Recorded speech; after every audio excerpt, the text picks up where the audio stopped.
Good evening, everybody. Our top story tonight, Attorney General Jeff Sessions announcing a major crackdown on sanctuary cities, saying the Trump administration will withhold billions of dollars of federal funds from cities that don't comply with federal immigration laws. According to the Center for Immigration Studies, there are more than 300 sanctuary cities and counties in this country. The announcement comes as activists in New York City are holding the first ever national conference in support of sanctuary cities. Fox News correspondent Rick Leventhal with our report. I strongly urge our nation's states and cities and counties to consider carefully the harm they are doing. At the same time, Attorney General Jeff Sessions spoke about the danger of sanctuary cities. The first ever national conference in support of sanctuary cities was underway in New York City. January 20th was a tragic day for our nation. Organizers say they want to protect all immigrants, especially the undocumented, by crafting municipal policy to confront mass deportation and criminalization. We are going to become this administration's worst nightmare. The White House says there is ample evidence to support a crackdown, including allegations of rape of a high school girl in Rockville, Maryland, allegedly by 2 undocumented immigrants, and another illegal in New York accused of sexually assaulting a toddler. DUIs, assaults, burglaries, drug crimes, gang rapes, crimes against children, and murderers. Countless Americans would be alive today, and countless loved ones would not be grieving today if these policies of sanctuary cities were ended. He could not be more wrong. He could not be more inaccurate and unable to actually see the realities that play in our cities and our states. Krikorian with the Center for Immigration Studies says otherwise. Ironically, sanctuary cities are taking the immigration law into their own hands in a way that is actually both illegal and counterproductive to broader public safety goals. For cities that don't come around to the Trump administration's position, the cost could be high. We continue a dialogue and a discussion, and as we continue to ensure that monies that go for law enforcement only go to cities who are participating in an effective, collegial, cooperative way. Organizers of this conference supporting sanctuary cities say it would be illegal for the White House to withhold funds from places that don't comply with the law. But the administration says it can and it will, setting up the possibility of more court battles over Trump policy. Lou? Rick, thank you very much. Rick Leventhal reporting. Joining me now to talk about the long-awaited crackdown against sanctuary cities, or as some call them, outlaw cities, and of course Attorney General Sessions and a Trump administration committed to the enforcement of our laws. Joining us, Michelle Malkin, host of Michelle Malkin Investigates on CRTV.com. Great to have you with us, Michelle. This is an extraordinary moment for many of us who've covered this issue, as you and I have for some time. It's fantastical to think that there is an administration and an attorney general actually going to enforce the laws of immigration in this country and insist upon cooperation and compliance by the cities to American law.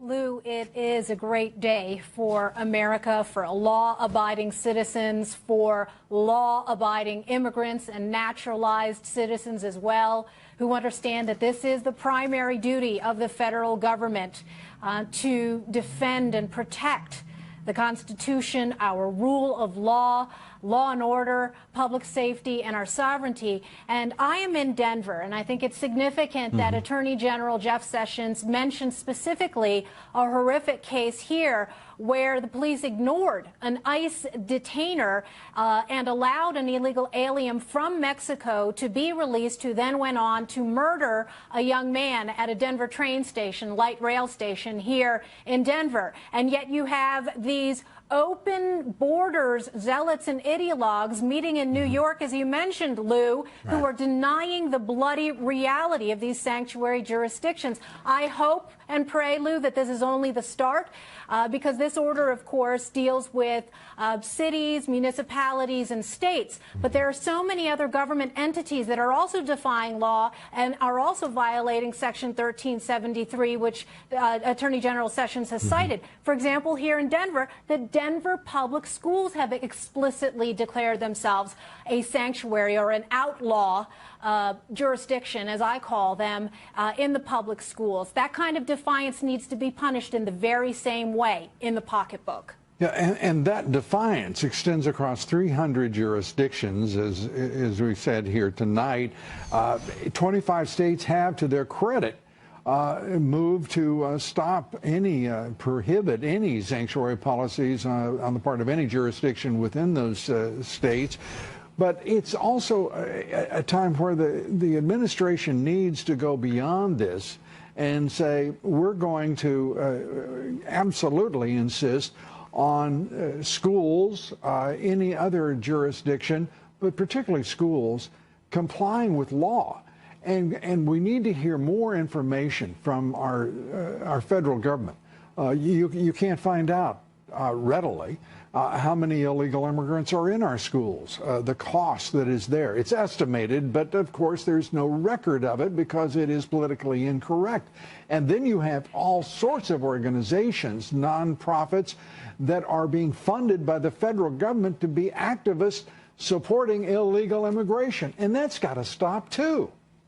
Exactly right, Lou. This is a very trenchant point that you're making. I hope it goes all the way to the top of the White House in terms of the need for absolute transparency and the game playing that goes on, because a lot of these government entities, a lot of these nonprofits will play games and say, well, we haven't formally or explicitly declared ourselves sanctuary jurisdictions, outlaw jurisdictions, and yet de jure and de facto, this is in fact what they are doing. I think every one of these nonprofits, and in particular churches that benefit from IRS nonprofit status, that are acting openly as sanctuaries for illegal aliens, throwing open their doors, advertising it, need to be punished as well. Yeah.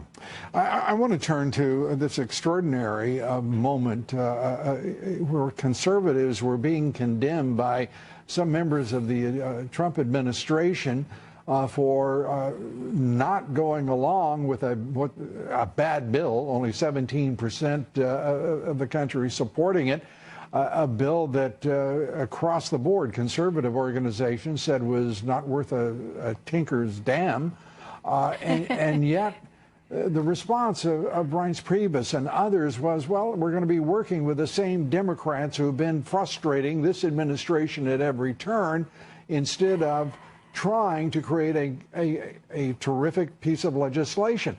I mean, this is an upside-down moment for some of the president's advisors.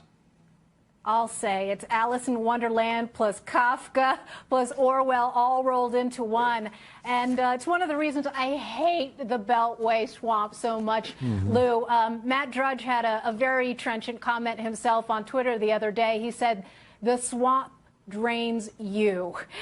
And I can't but think that President Trump is feeling pretty drained right now. You know, he was elected and with a mandate to change business as usual. And any way you slice it, this Rhino Care, this Ryan Care, Swamp Care was Beltway business as usual, textbook to the T. Michelle, as always, great to see you. Thanks for being with us. Michelle Malkin. You too. Thanks. Take care. We're coming right back. Much more straight ahead. Stay with us. Well, hang on. We're going down the rabbit hole with Iran. Iran imposing sanctions on 15 U.S. companies.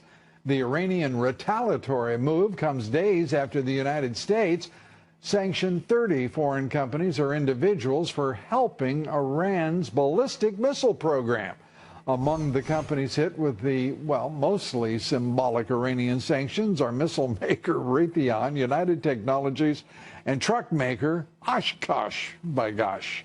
And Israeli Prime Minister Benjamin Netanyahu today thanking the Trump administration for its staunch support of Israel. Well, joining me now to talk about Israel, Iran's provocations, the Trump administration's policies, toward North Korea. Ambassador John Bolton, former U.S. ambassador to the UN, Fox News contributor. And John, good to have you with us. Glad to be with you. Let's begin with, it's been a long time since we've had an administration lauded so sincerely by the Prime Minister as this. Your thoughts? Well, I think it's quite significant that Prime Minister Netanyahu has laid out the kind of support that the Trump administration has given Israel, because if you tried to follow this in the mainstream media, you wouldn't see any trace of it at all. But it's extremely significant given the risks of terrorism in the Middle East, given the continuing Iranian nuclear weapons program, that after 8 years of the worst relationship at the governmental level between Israel and the United States since the modern state of Israel was created in 1948, we're back on track. And I think that's an important signal, not just in the Middle East, but really around the world. Along with that, the North Korean provocations continue. We're expecting another nuclear test within days. This administration, it has limited options, all options on the table, but at the same time, none of them appear to be particularly attractive. No, look, they have to play the hand that was dealt them by the Obama administration, but the Trump White House and the State Department have unequivocally rejected the Obama policy, so-called strategic patience, which is a polite way of saying doing nothing. They've said correctly that further negotiations with North Korea are not going to get anywhere. I think it's time to draw the obvious connections between the North Korean and Iranian nuclear and ballistic missile programs. These two rogue states have been cooperating on missiles for 25 years or more, and probably on the nuclear programs. And the American people have been fed a barrel load of bull by Democratic and Republican administrations all the while, whether it be the Iranian linkage or whether it be the Chinese, if you will, puppeteers. Yeah, look, this connection is real, and let's face it, forget the Obama nuclear deal with Iran. When North Korea gets a deliverable nuclear weapons capability, Iran will have it the next day via a wire transfer. That's why I find it hard to believe. I'm glad Iran has now started sanctioning American firms, because now at least those firms won't have any desire to do business in Iran. I don't see how any patriotic American business can even contemplate doing a deal with that country when it's still on the list, quite rightly, of state sponsors of terrorism, when it's been the central banker for terrorism. Well, after all, a president just created a deal, carried out a deal with Iran. He had sufficient temerity to do so, and Congress sufficient timidity to let him do so. So those companies, I don't think, should be held particularly for scorn of a greater, dimension than that we should heap upon a president and a Congress that stood by. Yeah, well, you could say these companies are following the Obama lead, and that's not a compliment, that's for sure. Yeah, no way. Let's turn to Nunes, Devin Nunes, the chair of the House Intelligence Committee. Now Adam Schiff, the ranking member, is saying he should step down. Chuck Schumer, Senator Schumer, calling for him to step aside because it's Chuck Schumer. What should be his posture now? Well, I think Nunes should be completely firm here. I don't see that he's done anything wrong. I think this outrage by Schiff, whom the Wall Street Journal has called the Joe McCarthy of this whole Russia investigation, really is demonstrating he's got something. I think they're attacking Nunes because they're worried about what this source told him. And let's be clear here. I think Nunes has got one or more people inside the intelligence community who are telling him things that the top levels of the intelligence community are not telling Congress or the White House. They're leaking it. So hopefully this week we start to see the concrete evidence of all that it intimates. Right now, I guess you could say there's more evidence that Schiff is a McCarthyite than there is evidence that there has been a role for Russia with the Trump administration and or associates. Bad for him. John Bolton, great to have you with us. Thank you, Lou. Ambassador John Bolton.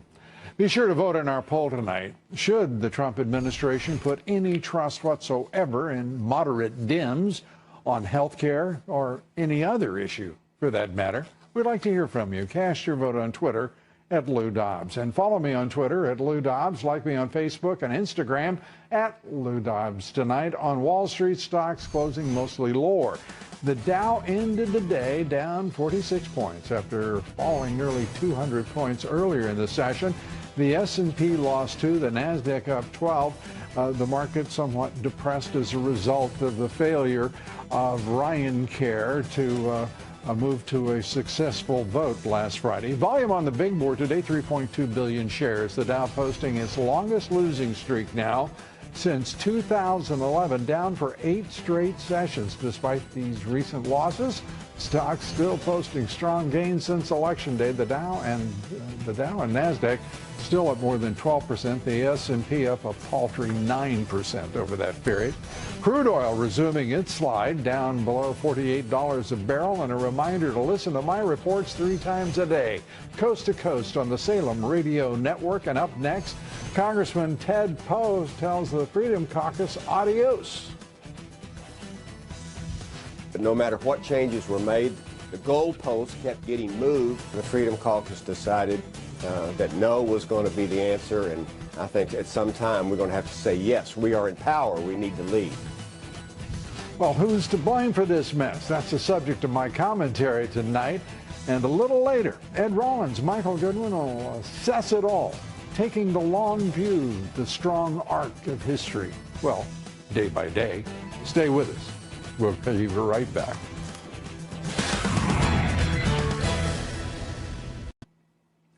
Well, a few thoughts now on President Trump's efforts to drain the swamp as Republicans try to place and avoid blame for the RyanCare debacle. OMB director and former Freedom Caucus member Mick Mulvaney, who has, an enviable perspective, acknowledged that the swamp critters won Friday when Speaker Ryan pulled the health care bill. The very same bill that for weeks Ryan had breezily and brazenly, it turned out, assured everyone it would pass. I think if there's anything that's disappointing and sort of an educational process to the Trump administration was that this place was a lot more rotten than we thought that it was. And I thought it was, because I've been here for 6 years. White House Chief of Staff Reince Priebus, for his part, defending his longtime friend, Speaker Paul Ryan, saying the president was 100% correct in blaming conservatives for RyanCare's failure. Really? Even though the bill had only 17% support in the final polling. 17%. Priebus actually had the chutzpah to say that the conference should have voted for the unpopular and potentially devastating legislation. We can't be chasing the perfect all the time. I mean, sometimes you have to take the good and put it in your pocket and take the win. I think it's time for our folks to come together. And I also think it's time to potentially get a few moderate Democrats on board as well. Now, there's a brilliant idea. So after trying to pass a bad bill in RyanCare that Priebus actually called a good bill, Priebus now wants to reach out to the Dems, who've obstructed every damn thing that President Trump has tried to do since he took the oath of office, rather than write an outstanding, strong bill based on the president's promises and values. I called on Ryan to resign nearly 2 weeks ago, as the audio of his disparaging and insulting remarks about President Trump were released, as Ryan declared before the election he would never defend or support Donald Trump. And still some of his friends in the White House defend him, his politics, his rhino politics, and his constant incompetence. And while I greatly admire President Trump's loyalty, I desperately wish it were reciprocated by those who should be faithfully and exclusively serving President Trump rather than old friends, allies, and previous presidents. Let's hope, and God bless. The quotation of the evening, this one from Ernest Hemingway. The best way, he said, to find out if you can trust somebody is to trust them. We have found out a great deal, haven't we? We're coming right back. FBI Director James Comey, NSA Chief Admiral Mike Rogers won't be appearing at a closed House Intelligence Committee hearing tomorrow. That development comes as Chairman Devin Nunes revealed he viewed documents showing surveillance of Trump transition team members on the White House grounds last Tuesday. That was one day before he briefed the president about what he had learned. Nunes says his source was an intelligence official, not a White House staffer, and the documents were on the executive branch computer system. Well, to help us understand what's going on here and in lots of other places, the latest intelligence findings, senior fellow with the London Center for Policy Research, retired Lieutenant Colonel Tony Shaffer. Tony, great to have you here. Good to be here. Thank you for having me. Devin Nunes tells the president what he learned in this moment on White House grounds. Right. Identifies an intelligence official. And Adam Schiff, the ranking member, calls for a recusal to step aside from the investigation. Right. Schumer, of course, jumping right in. Your thoughts? Well, look, it's a MacGuffin. What they're trying to do, Lou, is get us off the topic of the fact that we're talking about information that came from a FISA warrant of some sort that resulted in what is either legal or illegal. We don't quite know because we don't know the justification. Collection against the president and his team. So, and by the way, nothing to do with Russia. Nothing. This is not a Russia issue. So this whole thing that and the chairman, Devin Nunes, has made that clear. Made it very clear. But the Democrats continue to blur it. It's like a game. So right now, Lou, we know based on the contacts, my sources, they basically right now are trying to do two things very carefully. First, we don't want to give any information regarding tools, techniques, or technology of how we collect. That's top secret. Right. Secondly, the reason that he had to go to the White House is because a lot of the information, and the first time we met was over Able Danger when I had to testify.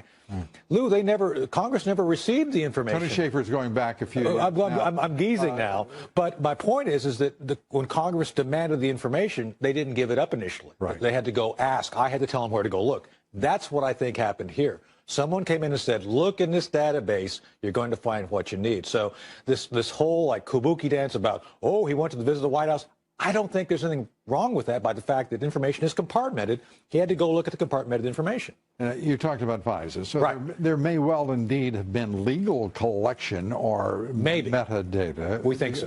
Maybe. Brought up. What's clear is that a lot of names were freed up to be leaked, unmasked, to be seen and to be known by a broad number of agencies here. And as a result, specifically of actions taken by the Obama administration in the final days in which they freed up raw intelligence for dispersal. Correct. That's the issue. Even, Lou, if they can posit in a very clear way that it was done, quote unquote, legally under a FISA, that does not change the fact that the unmasking, the revealing of U.S. citizen information, person identities, was not legal. There was no instance that there was actually a foreign intelligence issue. Yeah. So that's the first violation. Second violation is, as you point out, the dissemination. You're talking about felony level violations of the law here under Title 18. Classified information being leaked. To the New York Times.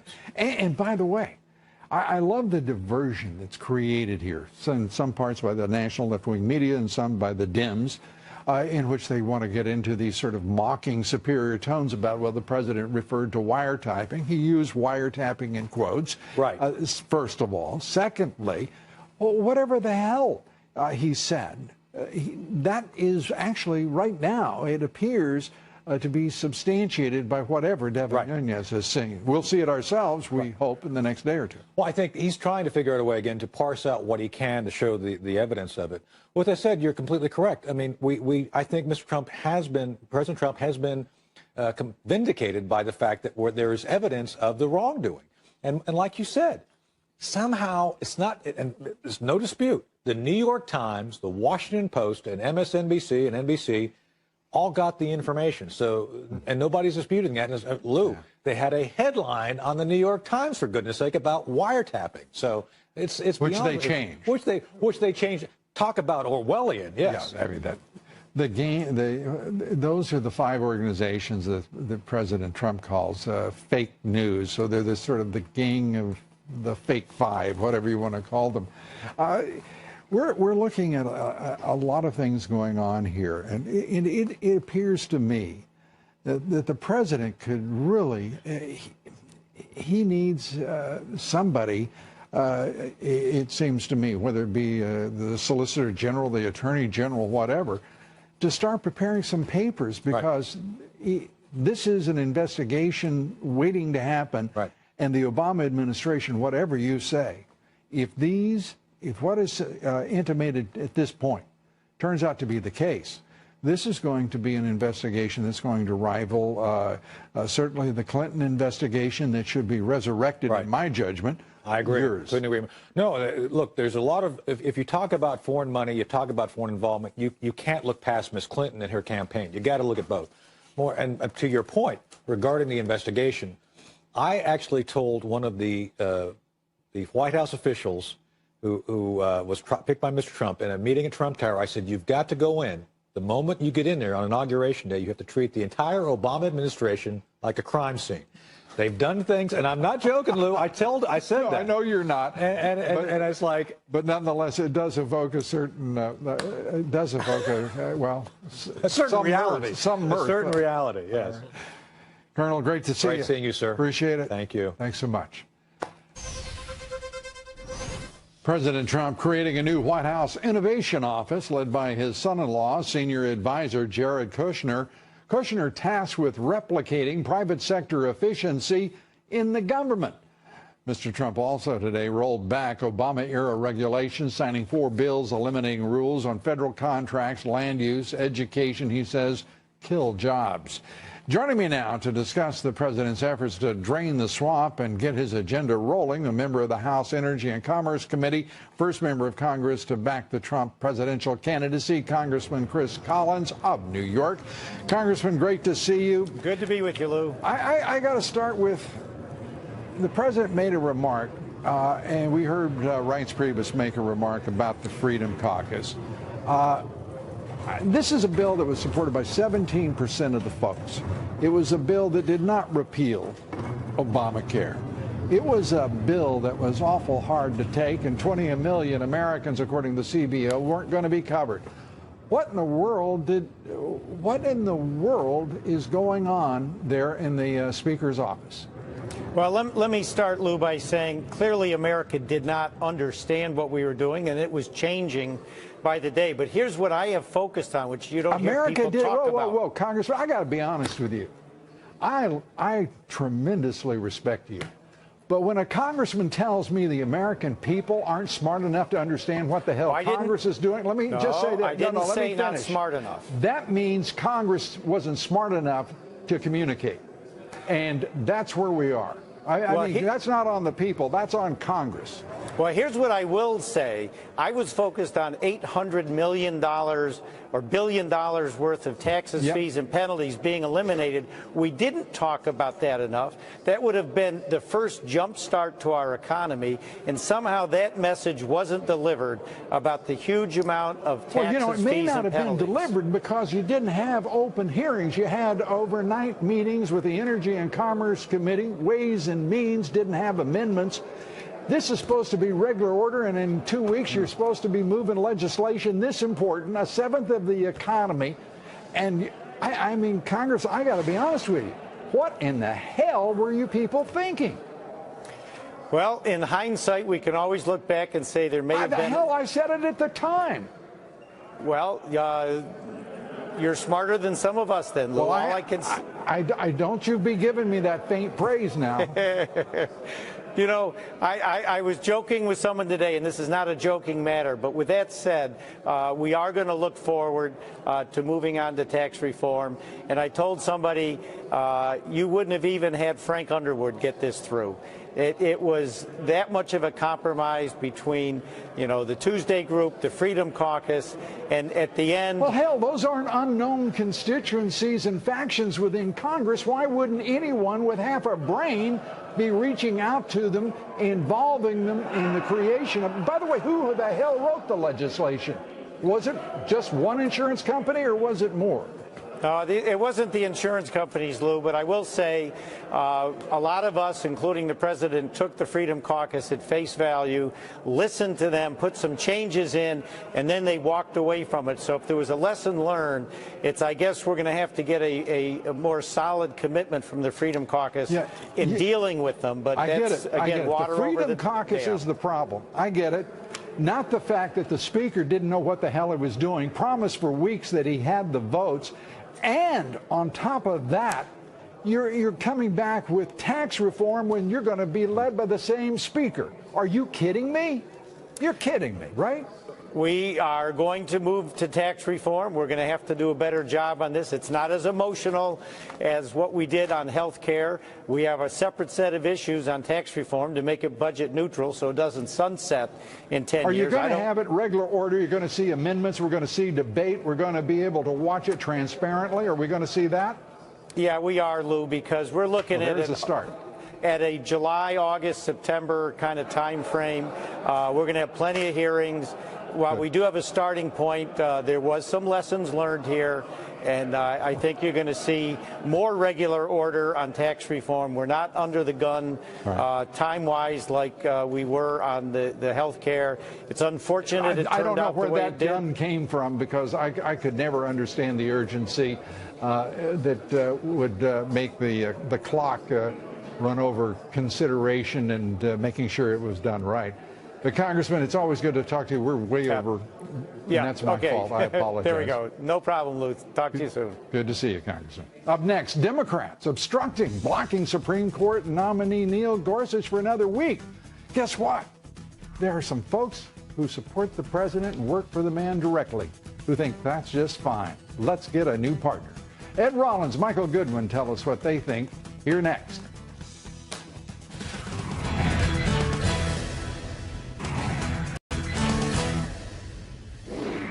I've got to hurry and get to Rollins and Goodwin here. Our online poll, we asked, do you believe the Democrats will be begging President Trump to pass health care legislation to fix Obamacare when it fails?